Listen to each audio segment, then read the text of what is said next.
Alright, Nour. I took all the fluff out of my book, stuffed it right into a pillow. What?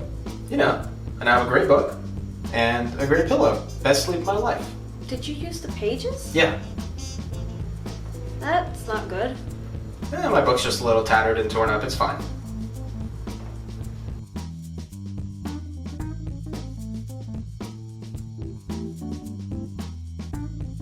Hey guys, Nour here, and today we're talking about the 5 types of fluff to cut from your writing. But before we get started, don't forget that you have less than 1 month to enter in my giveaway for a hardcover of Divinity Falling. To learn more about how you can win a copy, make sure you stick till the end. And of course, Divinity Falling is currently on pre-sale and you can order it on Amazon, Barnes & Noble, and elsewhere. And the release date is October 1st. And it's available in paperback, hardback, and ebook. Now, writing is often subjective, so what I think might improve a story isn't really set in stone. For example, some enjoy minimalistic writing where there are sparse details on the page. Think Hills Like White Elephants by Ernest Hemingway. However, I don't always enjoy writing minimalistically, even though I actually like reading it. Point is, not all my rules might apply to you. But I think the majority of writers would agree that fluff is really bad in a story. And what do I even mean by fluff? Fluff is the unnecessary filler that you might write in, either because you got carried away or you didn't know what else to put on the page. Now, this is inevitable. You will have fluff in your story. The trick is to cut it out in the second draft or in the editing stage. The most common type of fluff comes in the form of characters that don't really affect your story. You know, your main character orders coffee at Starbucks and then the next thing you know, the barista has 5 pages full of dialogue where they're just talking to your main character. We never even see the barista again, and their role isn't even important. Basically, you just didn't know what else to do when your main character walked into the coffee shop. An easy way to figure out which characters are fluff is by analyzing their actions.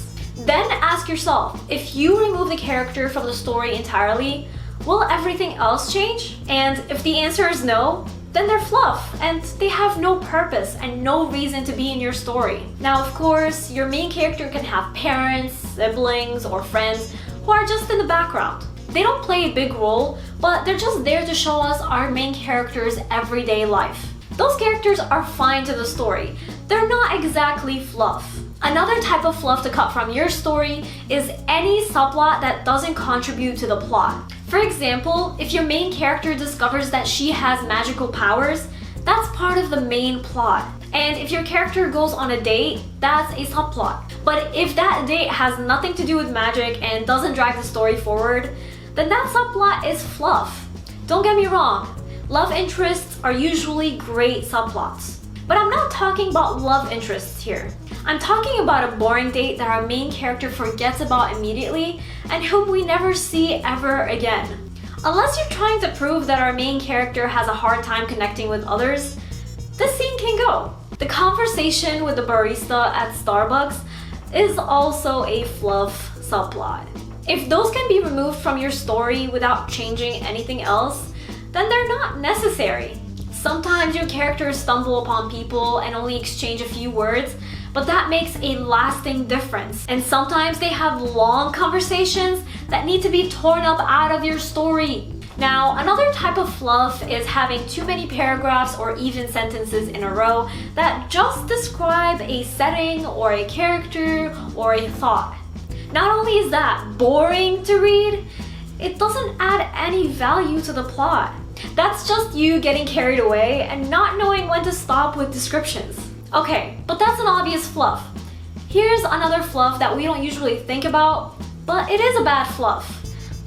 As bad as fluffs can go, actually. It's so fluffy, in fact, that it deserves jail time. I'm talking about plot twists that are only twists to the reader, but the characters already knew about them. For example, your reader learns that grandma was a ghost this entire time. But your characters already knew that. Yeah, that's not a good twist. That's just you trying to shock the reader without actually moving the story forward. The twist didn't actually affect the plot or your characters. Like I said, this fluff is so fluffy, it deserves jail time. It needs some punishing. Okay, and my last fluff for you is meaningless dialogue. This kind of goes back to the example at the beginning of the Starbucks barista talking for pages on end. They get their own lengthy monologue and think they're a famous movie star. They won't shut up. Yeah, cut that out. No one cares. Even if the dialogue is short, if it doesn't add value, it doesn't need to be there. Saying small talk like, hey, how are you? How's the weather? It's pretty cold, isn't it? Is not really important. Unless you're writing about a place where it's always hot and suddenly it's cold and everyone's confused. You know, winter is coming style. Yeah, cut out this fluffy scene. You don't need it. If your character is ordering coffee, we don't need to know everything they said to the barista. You can simply summarize the exchange by writing something like, I asked the barista for a latte. Done. That should be the end of the description. No dialogue needed, no lengthy description, and no need to introduce a pointless character. Just get in, order the coffee, and get out. So, those are my tips for cutting the fluff out. Like I said, these things do slip in during the first draft, and that's okay. Just make sure that you cut them out when you revise. Let me know in the comments. Have you ever had any of these fluffies in your writing? Okay, so how can you win a signed copy of Divinity Falling, my adult urban fantasy? All you have to do is pre-order a copy. It can be an ebook, paperback, or hardback, and enter in the giveaway form below. 3 winners will receive the signed hardback, but I am giving out other bookish goodies to others who enter.